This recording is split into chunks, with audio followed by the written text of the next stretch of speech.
মানবিকতায় নজির, blood group directory প্রকাশ ও দুস্থ মহিলাদের পাশে ঝোরহাট গ্রাম পঞ্চায়েত। আবারও এক মানবিক উদ্যোগের সাক্ষী থাকল হাওড়ার সাকরাইল ব্লকের ঝোরহাট গ্রাম পঞ্চায়েত। মঙ্গলবার পঞ্চায়েত প্রশাসনের পক্ষ থেকে এক বর্ণাঢ্য অনুষ্ঠানের মাধ্যমে জনহিতকর একাধিক কর্মসূচি পালন করা হয়। ঝোরহাট গ্রাম পঞ্চায়েতের প্রধান সঞ্জয় অধিকারী ও উপপ্রধান শ্রীমতী বাণী পাত্রের ঐকান্তিক প্রচেষ্টায় এই বিশেষ অনুষ্ঠানের আয়োজন করা হয়েছিল। এদিনের অনুষ্ঠানের অন্যতম প্রধান আকর্ষণ ছিল একটি বিশেষ ব্লাড গ্রুপ ডাইরেক্টরির আনুষ্ঠানিক প্রকাশ। আপৎকালীন পরিস্থিতিতে যাতে দ্রুত রক্তদাতার খোঁজ পাওয়া যায় সেই লক্ষ্যেই এই ডাইরেক্টরি তৈরি করা হয়েছে। এর পাশাপাশি সমাজের প্রতি দায়বদ্ধতা পালন করা 12টি রক্তদান শিবির আয়োজক সংস্থাকে এদিন গ্রাম পঞ্চায়েতের পক্ষ থেকে আর্থিক অনুদান ও বিশেষ সম্মাননা প্রদান করা হয়। কেবল রক্তদান নয়, নারীর ক্ষমতায়ন ও সামাজিক উন্নয়নের স্বার্থে এদিন 4 জন আর্থিকভাবে পিছিয়ে পড়া মহিলার হাতে রান্নার গ্যাসের সিলিন্ডার তুলে দেওয়া হয়। পঞ্চায়েতের এই উদ্যোগকে সাধুবাদ জানিয়েছেন এলাকার সাধারণ মানুষ।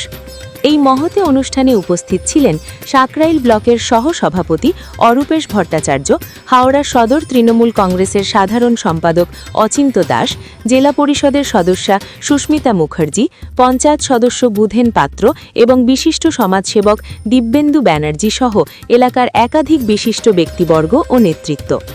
উপস্থিত অতিথিরা পঞ্চায়েতের এই সামগ্রিক উদ্যোগের প্রশংসা করে জানান, গ্রামীণ স্তরে এমন পরিকল্পনা অন্যান্য পঞ্চায়েতগুলোর কাছেও উদাহরণ হয়ে থাকবে।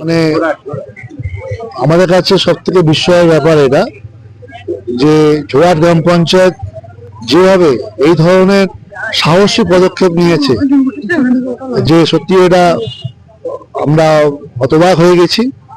আমরা সাধারণ মানুষ বা সমাজসেবী যারাই হই না কেন, আজকের ত্রিস্তর পঞ্চায়েত ব্যবস্থায় এমন কোনো প্রকল্প নেই, মানে আমাদের স্কিম নেই যার মাধ্যমে এটা দেওয়া যায়।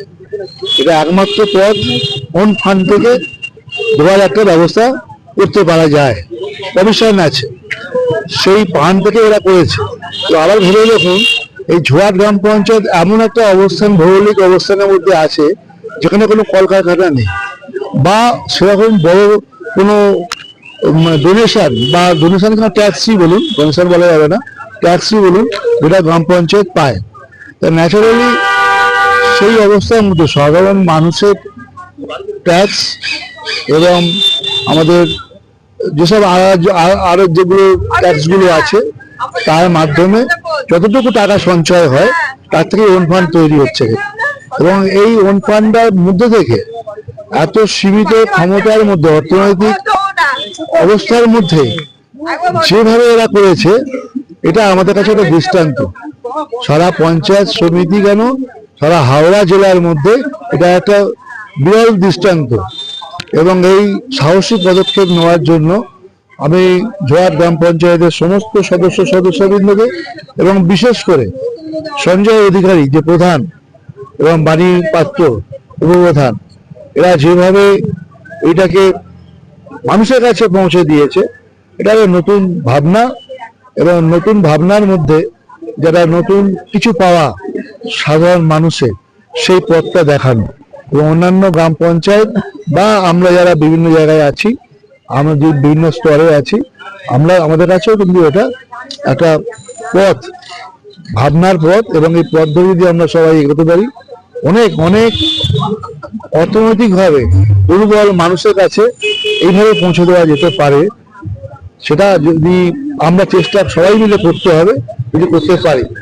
যে সাহস, সীমিত ক্ষমতার মধ্যে যে সাহসিকতা দেখিয়েছে, এটাই আমাদের কাছে পাশে। এই গ্রুপ ডাইরেক্টর দিব্যেন্দু ব্যানার্জি আমাদের ঝোরহাট বয়স ক্লাবে দীর্ঘদিন ধরে যিনি রক্তদান আন্দোলনের সঙ্গে যুক্ত, তিনি বারবার ধরে এই ধরনের প্রস্তাব প্রশাসনিক স্তরে বিভিন্ন জায়গায় দিয়েছেন, আমাদের কাছে আমাকেও দিয়েছিলেন। ঠিক আছে, আমরা আমাদের আর্থিক প্রতিবন্ধকতা আছে, আমরা সেই জায়গাটা ভাবনা চিন্তার পর গ্রাম পঞ্চায়েতের সাধারণ সভায় সর্বস্তরের সদস্যদের নিয়ে আলাপ আলোচনা করে সর্বসম্মতিক্রমে আমরা সিদ্ধান্ত যে নিই না, উন্নয়নের পাশাপাশি আমাদের মানবিক মুখ্যমন্ত্রী মমতা বন্দ্যোপাধ্যায়ের যে প্রয়াস, যে কাজ, যে কর্মসূচি সারা রাজ্য জুড়ে করে চলেছে, আমার মনে হয় আমাদেরও সে দায়িত্ব এবং কর্তব্য রয়েছে সাধারণ মানুষের কাছে এবং সামাজিক কর্মসূচি গ্রহণ করার ক্ষেত্রে। তাই এই দিকে মাথায় রেখে কিন্তু বানিয়েছি, আমরা তৈরি করে। আমাদের এই ধরনের চিন্তা ভাবনা আছে বলেই আমরা বলছিলেন আমাদের আজকে এই সভাতেই বিভিন্ন যারা প্রশাসনিক পদাধিকার আছেন তারা বলছিলেন, আমরা ইতিমধ্যেই গত ডিসেম্বর মাসে আমাদের বার্ষিক যে গ্রামসভা হয় 2025 গ্রামসভা থেকেই আমরা এলাকার দুস্থ পরিবার 6 জন বেনিফিশিয়ারিকে আমরা নতুন গ্যাসের সংযোগ ভারত গ্যাস ওভেন এবং সিলিন্ডার সহ তাদের হাতে তুলে দিয়েছিলাম। এরপরও আমাদের মনে হয়েছে যে আরো কিছু দুস্থ মানুষ অর্থাৎ অর্থনৈতিকভাবে তারা অনগ্রসর এরকম কিছু মানুষ আছে যাদের গ্যাসের সংযোগ আছে। আপনারা জানেন যে উজালা গ্যাস যোজনা যেটা সেন্ট্রাল গভর্নমেন্ট শুরু করেছিল, কিন্তু অচিরেই সেটা মাঝপথে রেখে দিয়ে সেন্ট্রাল গভর্নমেন্ট চলে গেছে। এরকম জায়গায় দাঁড়িয়ে গ্রাম পঞ্চায়েত তার নিজস্ব তহবিল, বিশেষ করে ঝোড়াট গ্রাম পঞ্চায়েত ভৌগোলিকভাবে যে অবস্থান করছে, আমাদের আর্থিক সেই সীমাবদ্ধতা প্রতিবন্ধকতা থাকা সত্ত্বেও আমরা মনে করেছি এই দুস্থ মানুষগুলোর পাশে থাকার প্রয়োজনীয়তা আছে। তাই সেই মানুষগুলোকে বছরে অন্তত 6টি করে সিলিন্ডার যদি আমরা তুলে দিতে পারি, সেই লক্ষ্যকে সামনে রেখে আজকে যাদের গ্যাস সংযোগ আছে কিন্তু সিলিন্ডার তারা কিনতে পারেন না, তারা ওই মাসের দেখা যাবে 20 দিন কাঠের জ্বালানি বা অন্যান্য বোর্ড জ্বালানি করে ব্যবহার করছে, 10 দিন গ্যাস জ্বালাচ্ছে, এইভাবে 3 মাস 4 মাস বা 6 মাসে একটা গ্যাস সিলিন্ডার কিনতে পারছে।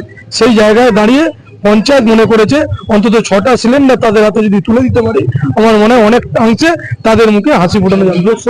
সামগ্রিক আমাদের ঝোড়াট গ্রাম পঞ্চায়েতের বর্তমান যে টিম, বর্তমান যে বডি, আমাদের রাজ্যের মাননীয় মুখ্যমন্ত্রী যেভাবে উন্নয়নের কর্মযজ্ঞ চালিয়ে যাচ্ছে, আমাদের ঝোড়াট গ্রাম পঞ্চায়েতের বাইরে না, আমরা যার পাশে দাঁড়িয়ে আজকের এই কর্মসূচি পালন করলাম।